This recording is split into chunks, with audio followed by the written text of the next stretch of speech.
Randy Van Dyke. Wow. In the flesh. Well, nice to meet you. Nice to meet you too. Thanks for joining me today to talk about your film Like Dogs. Yeah, thanks. Thanks for having me. I'm really super excited to talk about it. Oh, just as soon as I saw this movie, I'm like, I got to talk to this guy. This is just, I mean, Awesome. I'm just like, oh my God, this is, I got to get inside this guy's mind, because this is, because I'm like, this movie is so offensive, and I'm like, how does even this stuff get made? And there's a part of me going, this is so cool, because you're just Yeah. like, there's a demon battling inside of me. You want to say, no, and then you're like, wow, this is so, you're so brave, dude. You're just so brave. Well, thank you. It's interesting because I come from a comedy background. The previous Yeah. two features that I've done have been comedies, and I really wanted to try something different. And the interesting thing about this was it was really the location that inspired me, because we were location scouting for a different movie that I was working on, and we came across this abandoned animal shelter. And once I walked into the kennel room, it once had kenneled a bunch of dogs, and I think it originally had chain link there, but all that was left were those concrete cubicles that you see in the movie. I saw that. I walked in there and I saw that, and I'm like, I was inspired instantly. I'm like, I want to write a movie about chaining people up in here, and that was how it was born. Not just chaining any people up, but university students in a behavioral experiment that goes completely wrong.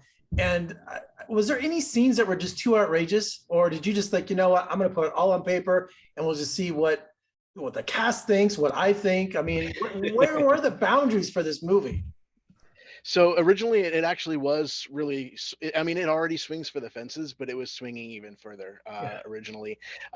There is a couple scenes of really some graphic hallucinations in the movie, and something that had been cut. We never even got to the point of filming it, but something that we kind of put the kibosh on relatively early was really exploring a lot of those kind of demonic hallucinations, and really kind of diving deeper in it. Now you just kind of get a glance at it, but we were really going to kind of go for it before, but we reeled it back and tried to keep it a little bit more realistic, because really at its heart, this what makes this movie ultimately kind of scary is the fact that it's realistic, in as much as it's not a rubber monster mask, it's not something supernatural. It is what the human mind and a relatively normal human being is capable of doing to another person or other people.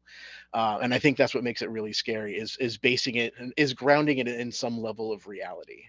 Exactly. And you have brave actors to be subjected to such humiliation. Were they all on board, or how did you cast a film like this?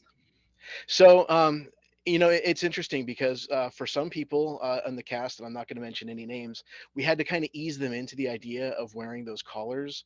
And if they had to be restrained at all, we kind of had to ease them into it, like wear the collars and the cuffs and the choke collar for a little while ahead of time.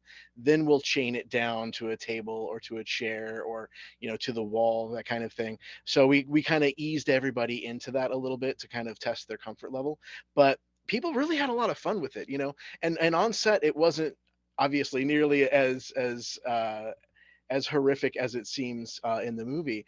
We all had a good time with it. It was very safe. All the chains actually kind of had a breakaway if anybody felt super claustrophobic. If they tugged it the right way, it would just pop off. So that way, we just wanted to make sure that we weren't pushing anybody beyond their limits. That was a real big concern of ours, but we had a lot of fun with it at the same time. And certain people really kind of like, no, you know what? I want to tug on the collar. I want to choke a little bit for this because it'll help the scene. And you know, all right, go for I it. And it would looked great. I would think you'd have a safe word or something for the cast. If somebody Well, there was. It's in the movie Pineapple Pizza. exactly. So that's legit. Yeah, yeah. And Yeah. I love the line, naughty dogs don't get breakfast. I'm scared to ask what you fed the actors when they were in those little tin trays. So it's interesting that you mentioned that. So that was something that we were trying to come up with, because we obviously didn't want to feed them dog food or anything that looked too human. No method actors And here. Yeah. right. And Annabelle Barrett, our lead actress, she's vegan. So she couldn't eat anything that would normally be in a lot of normal canned dog food anyway, right? Or anything that looked like dog food. I would never actually feed the actors dog food.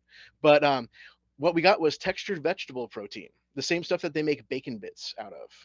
and we just seasoned that up, kind of made a little bit of a gravy with some seasonings, that sort of thing, and it kind of gave it that brown color. And we hollowed out some cans of, I think it was chili that was originally in those cans, when you see the shots of them in the with the can opener opening the dog food. And yeah, we just put our material inside of it, and we only did pretty much just one take each of the actors that you see eating it on camera, doing it, just so that we didn't push it, beyond their boundaries there as well. It wasn't terrible, but the way that they had to eat it, as if they hadn't eaten anything in a long time and they were just wolfing it down, they could only get a few seconds into that before they kind of started regretting it. I think I've never seen a movie with so many creative uses for a cattle prod too. So congratulations on that. Hey, thank you. The well, without spoiling anything, we'll call it the finale with the cattle prod. Oh yeah, Um, that's what I was thinking. was something that came through in the edit. Actually, we shot the entire movie. We were putting it together, and that element of it wasn't really in the original ending. And we thought we needed to step it up a little bit, because it was sort of implied, but it wasn't really shown.